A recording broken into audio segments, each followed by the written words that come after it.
प्रदेश के 6 नवनिर्वाचित विधायकों का शपथ ग्रहण समारोह आज विधानसभा में आयोजित किया गया। विधानसभा अध्यक्ष कुलदीप सिंह पठानिया ने सभी नवनिर्वाचित विधायकों को पद और गोपनीयता की शपथ दिलाई। शपथ लेने वाले विधायकों में कांग्रेस पार्टी के 4 विधायक, सुजानपुर से कैप्टन रंजीत सिंह, लाहौल स्पीति से अनुराधा राणा, कुटलहट से विवेक शर्मा और गगरेट से राकेश कालिया शामिल हैं। वहीं धर्मशाला विधानसभा क्षेत्र से भाजपा विधायक सुधीर शर्मा और बड़सर से इंद्रदत्त लखनपाल ने विधानसभा सदस्य के रूप में शपथ ग्रहण की। रंजीत सिंह जो विधानसभा का सदस्य निर्वाचित हुआ हूँ, ईश्वर की शपथ लेता हूँ कि मैं विधि और स्थापित भारत के संविधान के प्रति सच्ची श्रद्धा और निष्ठा रखूंगा। मैं अनुराधा राणा जो विधानसभा का सदस्य निर्वाचित हुई हूँ, ईश्वर की शपथ लेती हूँ कि मैं विधि द्वारा स्थापित भारत के संविधान के प्रति सच्ची श्रद्धा और निष्ठा रखूंगी।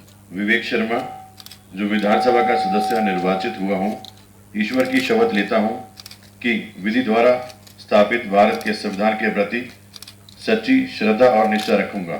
मैं राकेश कालिया जो विधानसभा का सदस्य निर्वाचित हुआ हूँ, ईश्वर की शपथ लेता हूँ कि मैं विधि द्वारा स्थापित भारत के संविधान के प्रति सच्ची श्रद्धा और निष्ठा रखूंगा। मैं सुधीर शर्मा जो विधानसभा का सदस्य निर्वाचित हुआ हूँ, ईश्वर की शपथ लेता हूँ कि मैं विधि द्वारा स्थापित भारत के संविधान के प्रति सच्ची श्रद्धा और निष्ठा रखूंगा। लखनपाल जो विधानसभा का सदस्य निर्वाचित हुआ हूँ, ईश्वर की शपथ लेता हूँ कि मैं विधि द्वारा स्थापित भारत के संविधान के प्रति सच्ची श्रद्धा और निष्ठा रखूंगा। इस अवसर पर मुख्यमंत्री सुखविंदर सिंह सुक्खू, उप मुख्यमंत्री मुकेश अग्निहोत्री, नेता प्रतिपक्ष जयराम ठाकुर सहित अन्य विधायक मौजूद रहे। शपथ ग्रहण करने के बाद नवनिर्वाचित विधायकों ने कहा कि जनता के आशीर्वाद से वे विधानसभा पहुंचे हैं और क्षेत्र के मुद्दों को सरकार के समक्ष मजबूती से उठाएंगे। विधायकों ने कहा कि सरकार के सहयोग से क्षेत्र के विकास को आगे बढ़ाने का प्रयास किया जाएगा। मुझे विश्वास था कि जनता का जो माहौल है बदलाव का, उस पर हम खरा उतरेंगे और जनता ने विश्वास जताया, क्योंकि हम हमेशा से मुद्दों पे बात करते आए हैं। हमने लोगों की समस्याओं पे, मुद्दों पे बात की। सरकार ने जो 1.5 साल में जो कार्य किए उनको लोगों तक पहुंचाया, तो जनता ने उन चीज़ों को सराहा और एक बदलाव का मन बनाया, और जिसका परिणाम है कि आज हम जीत के तौर। मैंने फौज में भी चुनौतियाँ पेश की थी और सुजानपुर में आने के बाद जब इलेक्शन लड़ा है, इसमें भी कोई मैंने चुनौती महसूस नहीं की है, क्योंकि लोगों के सुख और दुख में हर जगह मैं हिस्सा लेता था और लोगों की भावनाओं से जुड़ा हुआ था। और दूसरा, मुख्यमंत्री सुखविंदर सिंह सुक्खू जी का दोनों हाथ से मेरे ऊपर आशीर्वाद था, इसलिए कोई चुनौती नहीं थी मेरे पास। वहीं मुख्यमंत्री सुखविंदर सिंह सुक्खू ने कहा कि भाजपा 4 जून को हिमाचल में सरकार बनाने का दावा कर रही थी, लेकिन जनता ने कांग्रेस को अपना आशीर्वाद दिया और 4 सीट पर कांग्रेस के विधायक जीत कर आए हैं।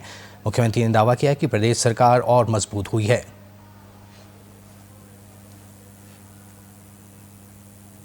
भारतीय जनता पार्टी 4 जून को सरकार बनाने की बात कर रही थी और बार बार हम कह रहे थे कि हमारी सरकार की पूरी मेजॉरिटी के लिए 1 सीट की ज़रूरत है, लेकिन जनता ने 4 सीटों पर हमें चुनकर भेजा और हम पूरी मेजॉरिटी से 38 पर पहुंच गए हैं।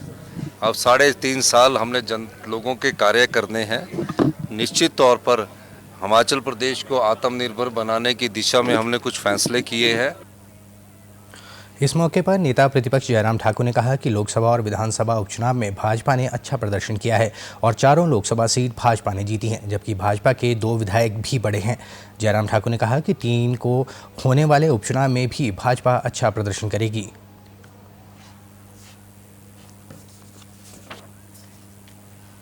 अभी जो चुनाव हुए हिमाचल प्रदेश में, जो लोकसभा के चुनाव, चाहे वो विधानसभा के चुनाव, लोकसभा में हमने 4 सीटें जीती हैं।